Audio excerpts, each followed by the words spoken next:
dengan Bapak Ibu sekalian. Saya terlahir dari keluarga berada di bawah garis kemiskinan.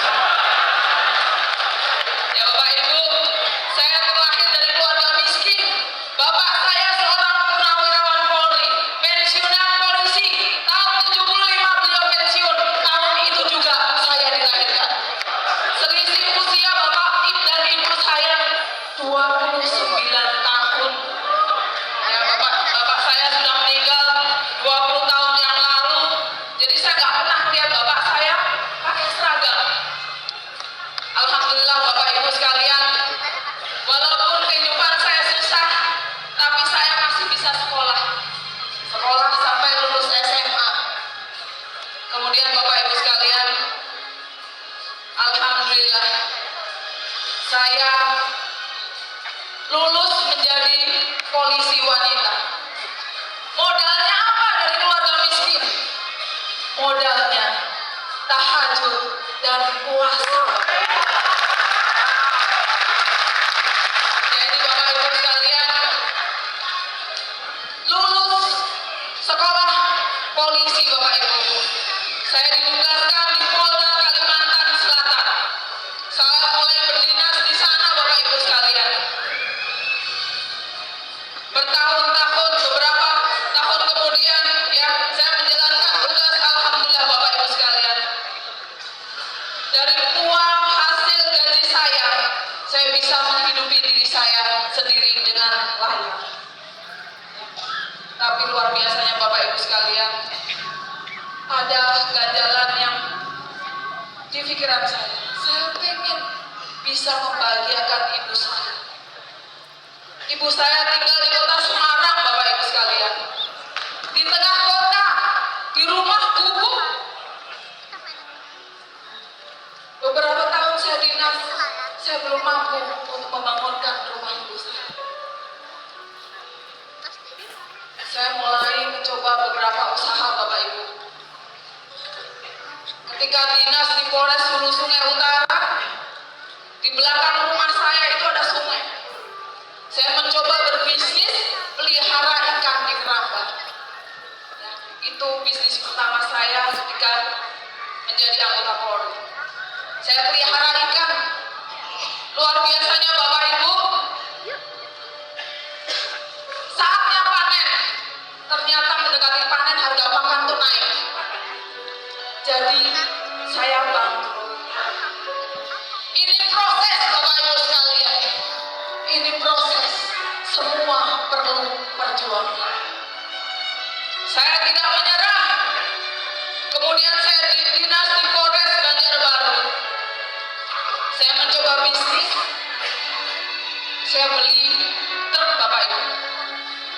Saya gunakan untuk angkutan batu bara.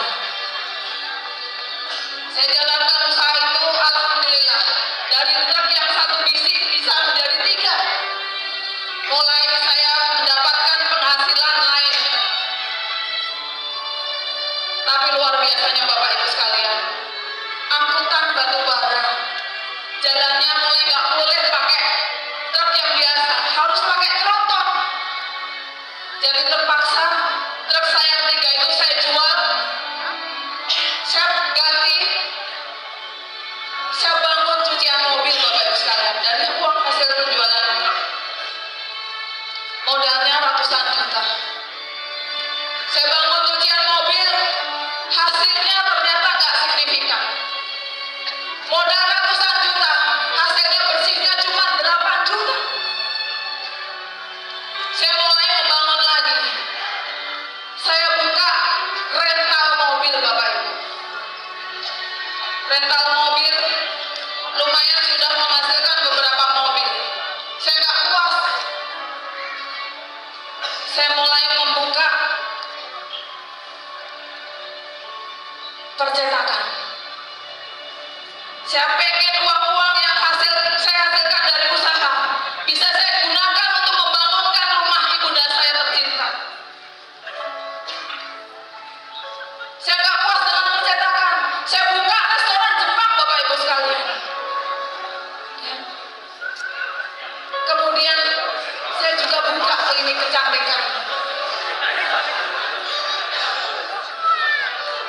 luar biasanya Bapak Ibu sekalian, hasilnya mulai meningkat. Uang mulai saya coba kumpulkan. Karena apa? Kalau saya mau bangunkan rumah ibu saya pasti perlu uang banyak. Nggak bisa separuh-separuh, harus saya tumbuhkan rumah ibu saya. Karena rumah ibu saya terbuat dari kayu. Alhamdulillah Bapak Ibu sekalian, uang mulai terkumpul. Tapi rupanya ujian datang lagi. Usaha suami saya di batubara anjlok, menanggung hutang miliaran rupiah. Usaha yang saya rintis, yang macam-macam itu habis Bapak Ibu sekalian untuk menutupin hutang saya. Tidak cuma itu Bapak Ibu sekalian, rumah saya disita, ruko saya disita. Saya terpaksa harus kontrak rumah. Dan baru sekarang saya bisa cerita kepada orang lain hanya di tempat ini Bapak Ibu.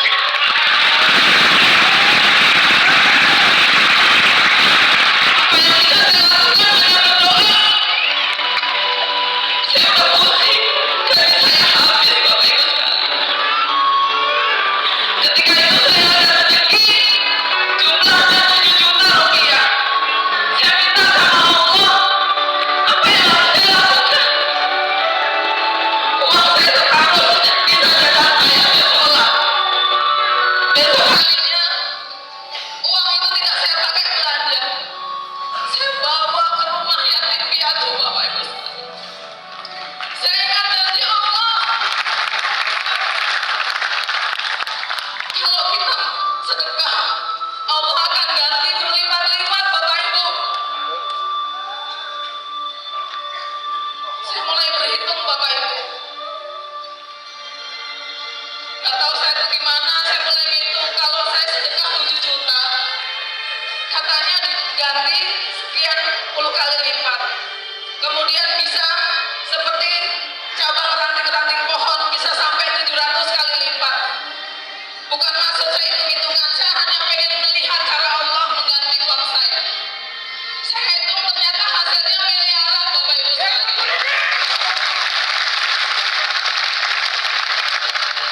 Akhirnya Bapak Ibu pada suatu bertemu dengan orang yang luar biasa.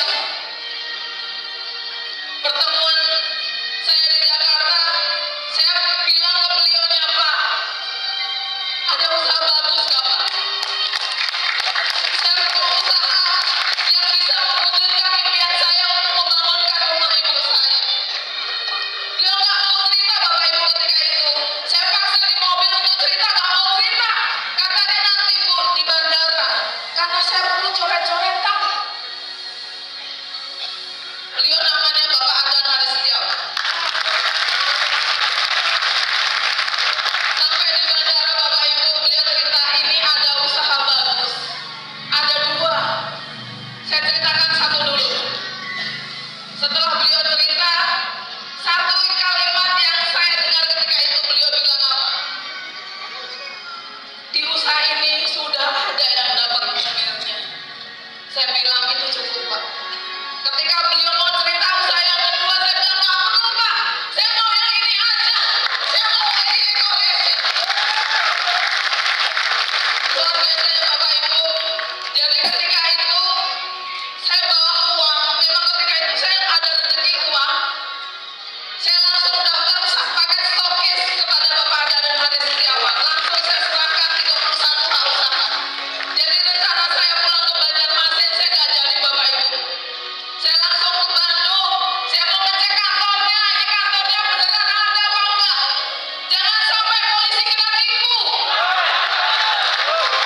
hotelnya mahal 16 juta.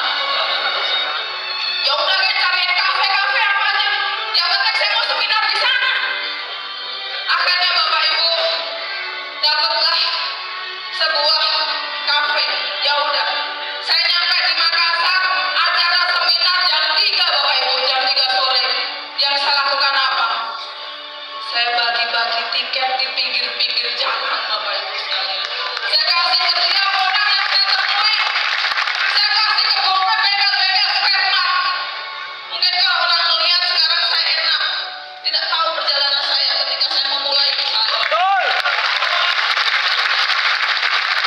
Acara dimulai jam 3 Bapak Ibu sekalian.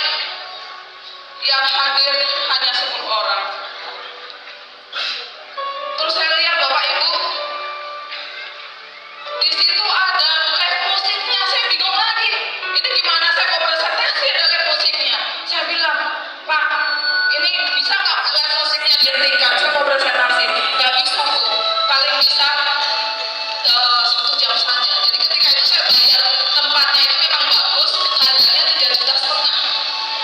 Ya udahlah saya bilang 1 jam nggak apa-apa. Saya maksimalkan untuk presentasi. Udah orang-orang mulai masuk. Cuman ketika saya mau presentasi bingung Bapak Ibu. Ternyata suara satu orang Makassar lebih keras daripada 20 orang Jawa. Akhirnya Bapak Ibu saya bingung lagi. Saya temui sama orang kafe, Pak, kalau ini misalnya kafenya ditutup gimana? Bisa Bu, tapi bayar. Berapa bayarnya? 7 juta rupiah. Jadi ketika itu saya kepala tanggung, saya sudah naik pesawat nyampe sana. Akhirnya saya bilang ya udah, saya bayarin 7 juta rupiah. Tapi saya mau tempat ini ditutup. Saya mau nggak mau ada yang masuk lagi. Tapi kan saya nggak bisa ngusir orang-orang yang ada. Jadi luar biasanya Bapak Ibu, kebetulan waktu itu ada pejabat yang datang makan di kafe itu. Diusirlah sama yang punya kafe. Saya bilang, kok diusir? Saya bilang, nggak apa-apa Pak, tapi nggak ada live musiknya. Saya bilang, nggak apa-apa, saya kasihan kalau orang diusir. Akhirnya Bapak Ibu, nggak apa-apa ya, nggak apa-apa. Duduk. Saya mulai presentasi Bapak Ibu. 10 undangan saya di tengah.